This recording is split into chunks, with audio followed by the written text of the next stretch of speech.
Assalamualaikum warahmatullahi wabarakatuh. Alhamdulillah kita bertemu lagi dalam mata pelajaran fikih pada pagi hari ini. Baik, yuk kita awali pembelajaran fikih pada pagi hari ini dengan berdoa bersama. Berdoa dimulai. Berdoa selesai. Alhamdulillah, semoga dengan kita mengawali pembelajaran dengan doa, Allah mudahkan dan lancarkan kita pada pagi hari ini. Selanjutnya, Ibu akan mengecek kehadiran anak-anak semua di sini. Apakah di sini semua hadir? Ya, alhamdulillah hari ini semua hadir ya. Artinya anak-anakku semua dalam keadaan sehat ya. Selanjutnya, apakah hari ini sudah siap untuk belajar fikih? Ya, tentu harus sudah siap ya anak-anak. Hari ini, sebelum memulai ke materi, yuk kita menyanyikan salah satu lagu nasional, yakni Satu Nusa Satu Bangsa secara bersama-sama. Ibu akan mengeplay audionya, anak-anak dari rumah bisa mengikuti untuk menyanyikan ya. Ibu mulai.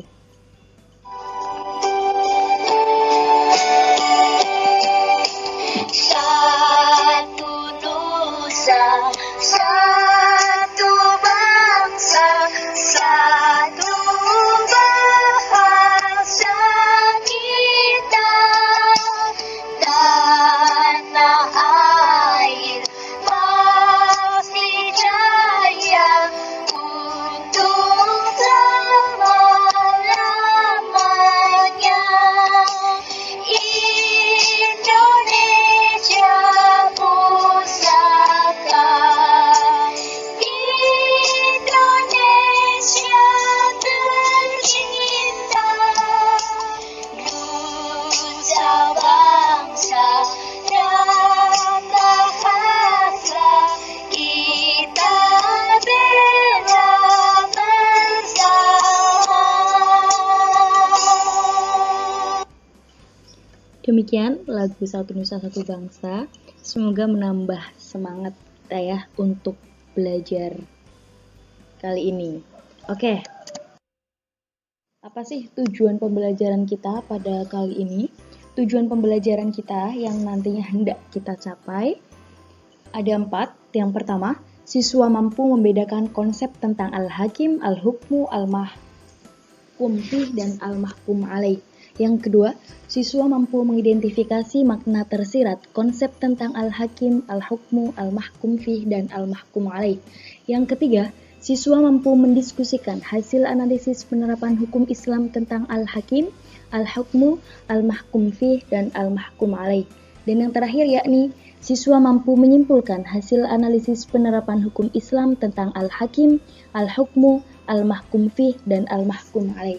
Semoga keempat dari tujuan pembelajaran ini nantinya kita capai bersama-sama ya. Amin. Ya, mengingat kembali pembelajaran sebelumnya atau materi sebelumnya, kita sudah belajar tentang, ada yang masih ingat? Ya, karena di sini sudah tertera ya. Jadi, pembelajaran pada pertemuan sebelumnya kita telah membahas konsep ijtihad dan bermadhab. Di sana kita sudah membahas beberapa pokok bahasan yang berkaitan dengan pengertian dari ijtihad dan bermadhab itu sendiri. Semoga anak-anak semua di sini masih ingat ya. Lah, hari ini, sebelum memulai pembelajaran, mungkin anak-anak yang belum menyiapkan buku paket, belum menyiapkan ballpoint, buku tulis, bisa untuk bersiap-siap dahulu. Dan jika masih ada yang duduk berleha-leha gitu ya, belum siap, yuk siapkan diri kita untuk belajar fikih pada pagi hari ini. Karena apa? Karena pada kali ini kita akan membahas materi hukum syara dan pembagiannya. Apa saja ya kira-kira hukum syarak dan pembagiannya? Ya, anak-anak pasti sudah menyiapkan buku paket ya di samping tempat belajarnya. Silahkan dibuka buku paketnya, yakni pada halaman 80 di situ ya, bab 4 dengan judul hukum syarak dan pembagiannya. Silahkan dibuka dan dibaca materi tersebut.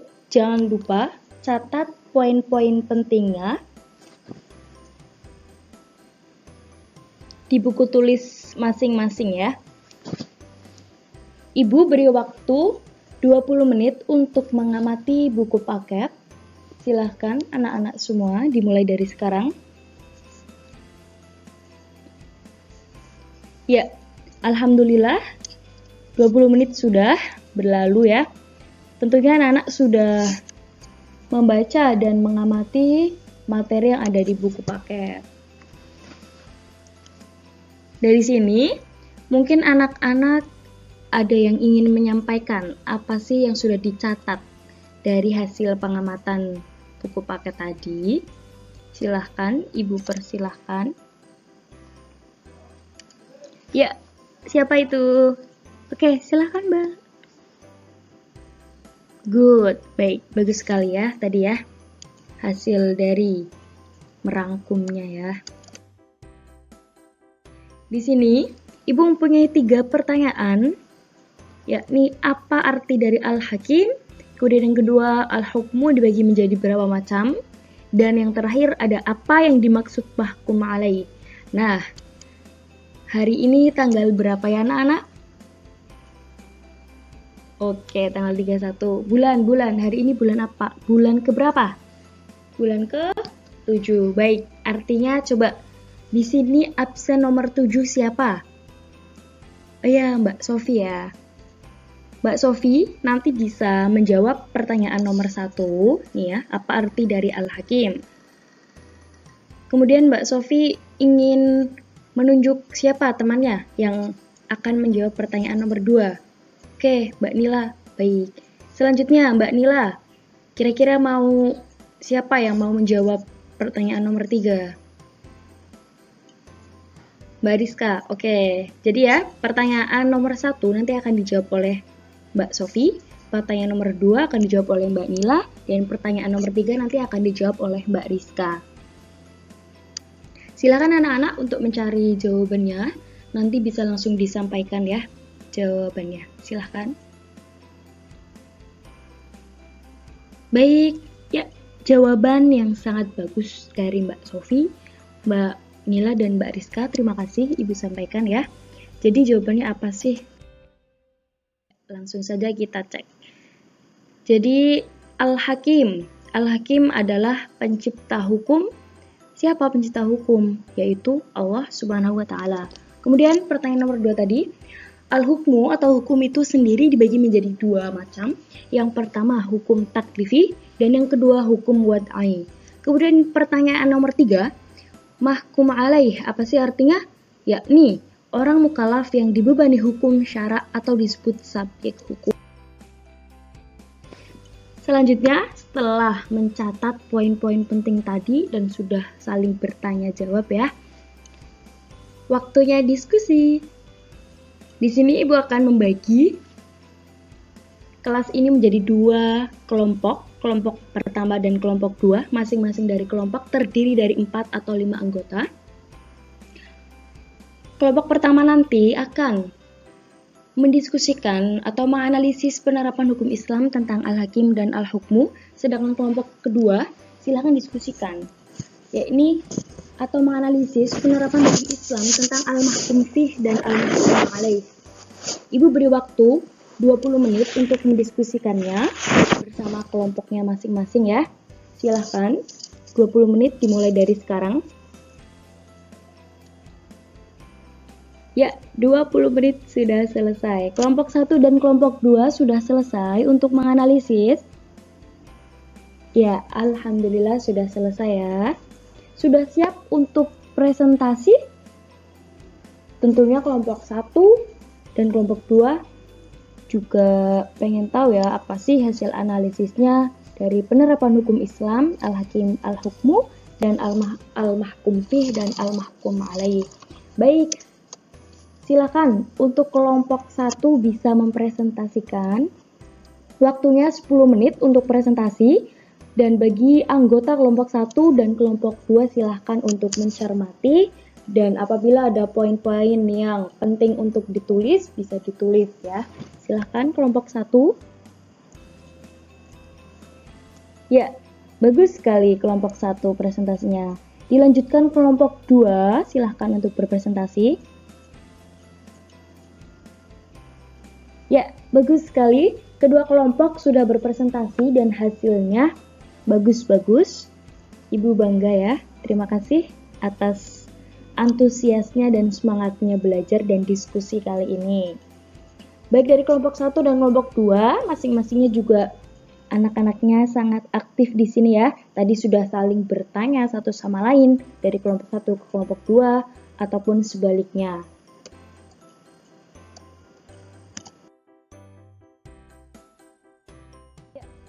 Ibu akan memberi penekanan sedikit atau materi tambahan ya tentang tadi ya.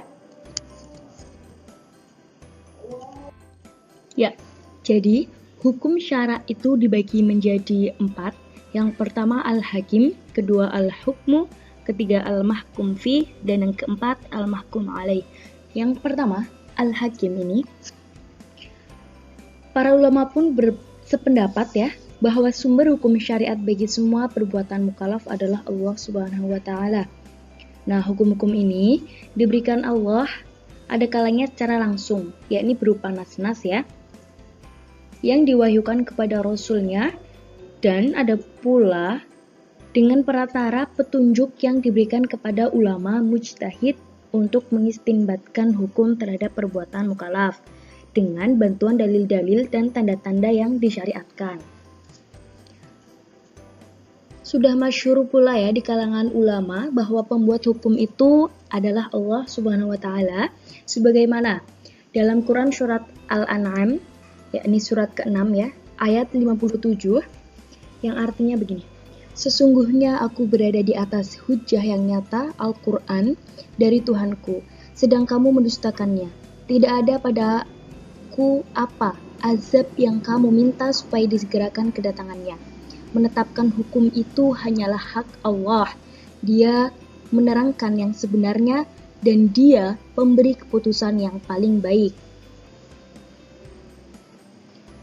Nah, dengan kata lain, pengertian ini mengisyaratkan bahwa kewenangan penciptaan hukum syara adalah Allah Subhanahu wa Ta'ala itu sendiri.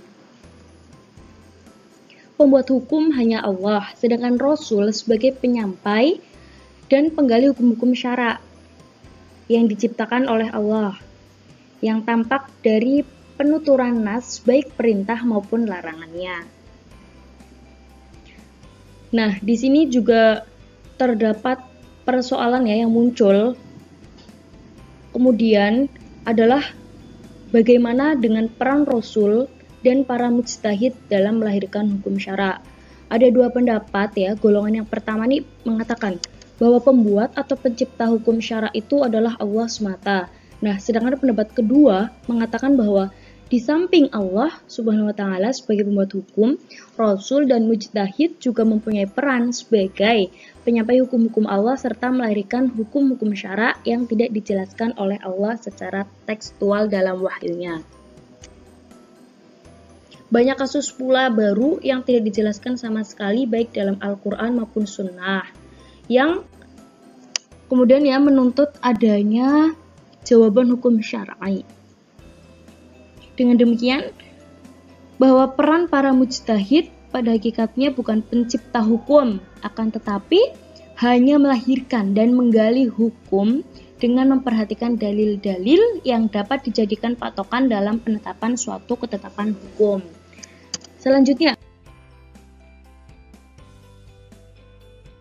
Al-Hukmu secara bahasa artinya adalah menetapkan sesuatu terhadap sesuatu. Nah, sedangkan istilah itu sendiri, yakni tuntutan syar'i atau seruan Allah yang berkaitan dengan perbuatan orang mukallaf. Nah, baik sifatnya yang mengandung perintah ataupun larangan. Adanya pilihan atau adanya sesuatu yang dikaitkan dengan sebab atau hal yang menghalangi adanya sesuatu. Al-hukmu ini dibagi menjadi dua, yakni hukum atau al-hukmu taklifi dan hukum wad'i. Hukum taklifi apa sih? Hukum taklifi yaitu hukum yang mengandung tuntutan untuk mengerjakan dengan tuntutan tidak pasti. Tuntutan untuk meninggalkan dengan tuntutan pasti. Tuntutan untuk meninggalkan dengan tuntutan tidak pasti. Tuntutan untuk memilih mengerjakan atau meninggalkan. Nah, menurut jumhur ulama pun, hukum taklif ini dibagi menjadi 5 yang tertera dalam layar ya. Ada wajib, sunnah, haram, makruh, dan mubah. Di sini ada yang mau menjelaskan arti dari wajib, sunnah, haram, makruh, dan mubah?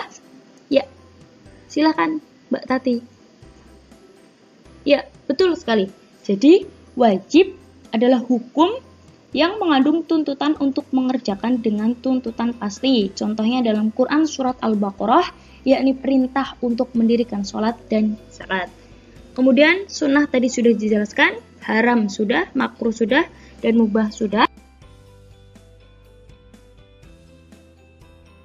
Masing-masing dari hukum tersebut sudah ada contohnya ya dalam firman Allah. Nanti bisa dibuka lagi buku paketnya. Kemudian yang kedua yakni hukum wad'i.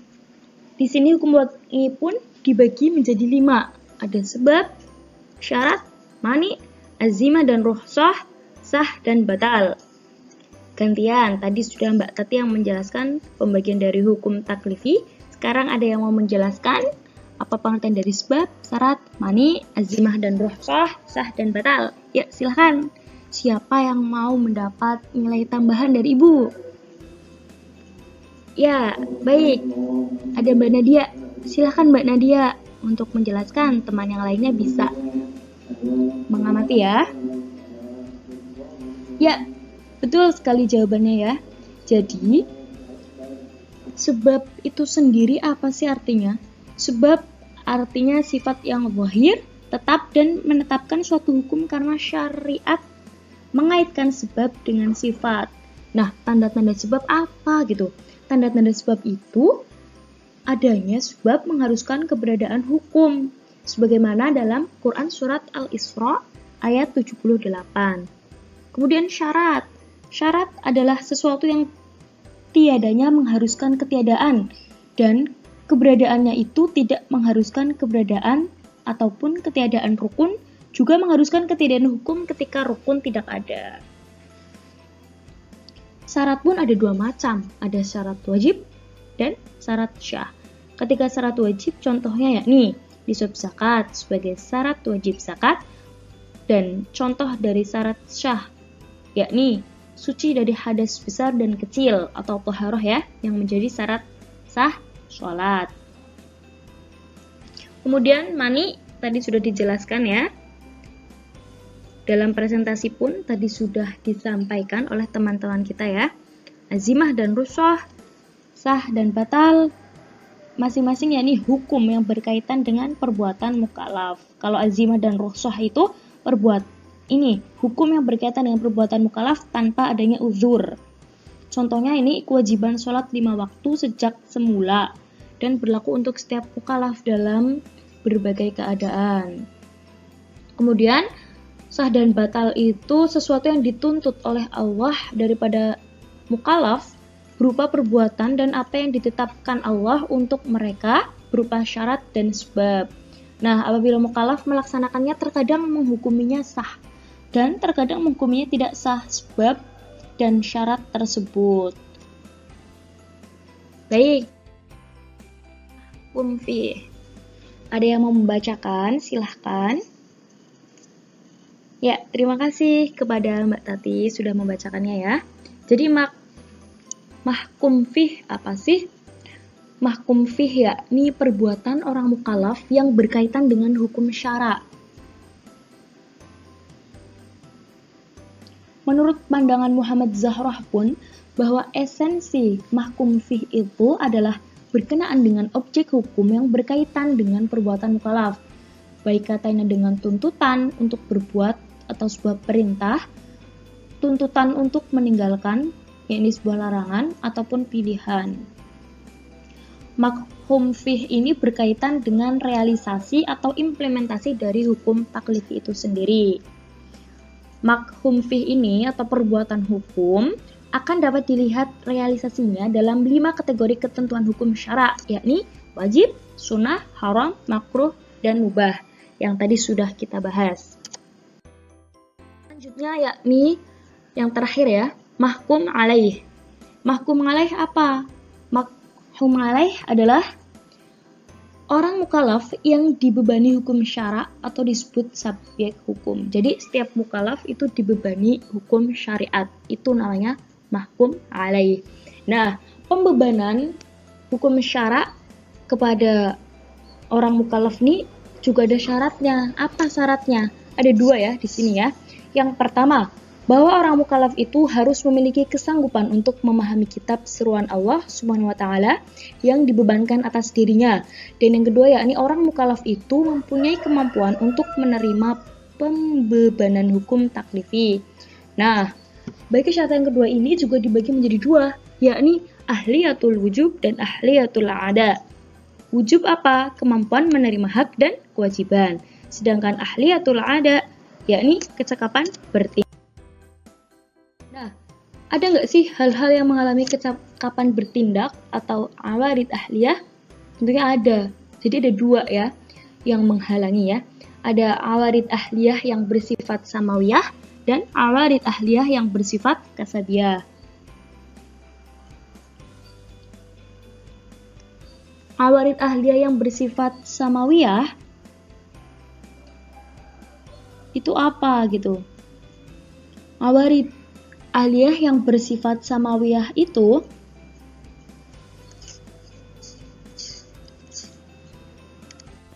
awarid ahliyah yang bersifat samawiyah contohnya keadaan belum dewasa atau anak-anak ya, kemudian gila, terus kurang akal atau bodoh, kemudian tertidur, lupa, sakit, haid, nifas, ataupun wafat. Kemudian awarid ahliyah yang bersifat kasabiyah ini contohnya boros, mabuk karena meminum minuman keras, kemudian bepergian, lalai, bergurau, bodoh atau kurang mengetahui, dan terpaksa. 4 dari pembagian hukum syara sudah dijelaskan dan tadi sudah dipresentasikan bersama. Di sini sudah berada di penghujung pembelajaran. Ada yang ingin menyimpulkan pembelajaran kita pada pagi hari ini sudah membahas apa saja? Siapa yang berani untuk menyimpulkan? Yang dari tadi belum mengeluarkan suaranya mana nih?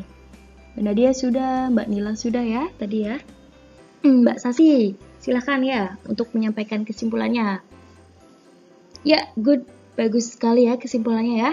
Jadi Ibu akan menambahkan tadi ya dari Mbak Sasi. Jadi kesimpulan pada pembelajaran kita pada pagi hari ini yakni Al-Hakim itu adalah pencipta hukum. Siapa? Yaitu Allah. Kemudian ditinjau dari segi tujuan hukum taklifi mengandung tuntutan untuk mengerjakan sesuatu dengan tuntutan pasti atau tidak pasti. Sedangkan hukum wad'i ini mengandung keterkaitan 2 persoalan, yakni yang menjadikan sesuatu sebagai sebab, syarat, mani, rukhsah, azimah, sah, batal bagi sesuatu. Nah, dari tadi kita sudah membahas mukallaf. Mukallaf itu artinya orang yang sudah terbebani oleh hukum, yaitu orang yang sudah baligh dan berakal. Seperti kita ya, seperti anak-anak semua ya, kan ini sudah kelas 11 ya, jadi sudah baligh semua insya Allah ya. Nah, kemudian al-mahkum fih apa? Al-mahkum fih itu perbuatan orang mukallaf yang berkaitan dengan hukum syara. Kemudian al-mahkum alaih adalah orang mukallaf yang dibebani hukum syara atau disebut subjek hukum. Demikian kesimpulannya. Lalu Ibu akan mengadakan penilaian pengetahuan yakni yang bersifat pilihan ganda. Filenya sudah Ibu kirim via Google Classroom. Silahkan masing-masing peserta didik untuk mengecek dan mendownload soalnya. Ibu beri waktu 15 menit untuk mengerjakannya. Nanti bisa langsung dikirimkan jawabannya ke Ibu ya, melalui Japri, WhatsApp boleh. Silahkan. Ya, 15 menit sudah selesai ya untuk mengerjakan penilaian tes pilihan ganda ini. 9 peserta didik juga sudah mengirimkan jawabannya ke Ibu. Dan Ibu sudah nilai ya dan koreksi. Ini hasil pembelajaran kali ini. Dari absen pertama sampai absen ke-9 Ibu sudah sematkan di sini. Nilainya 90, 80, 70, rata-rata 80, 90 dan 70 ya, sama rata ya. Jadi artinya di sini anak didik keseluruhan alhamdulillah sudah memahami. Semoga tujuan kita juga tercapai. Untuk yang nilainya 70 tidak apa-apa. Kita bisa mereview lagi pembelajarannya nanti ya setelah pembelajaran ini selesai. Baik, berikut tindak lanjut pembelajaran untuk pertemuan selanjutnya. Ibu ucapkan terima kasih kepada anak-anak yang sudah mengikuti pembelajaran kali ini, yakni pembelajaran fikih. Ibu mohon maaf apabila banyak salah dan kurangnya. Mari kita tutup pembelajaran kita dengan bacaan hamdalah dan kafaratul majlis bersama. Alhamdulillahirrabbilalamin. Subhanakallahumma wa bihamdika asyhadu an la ilaha illa anta astaghfiruka wa atubu ilaik.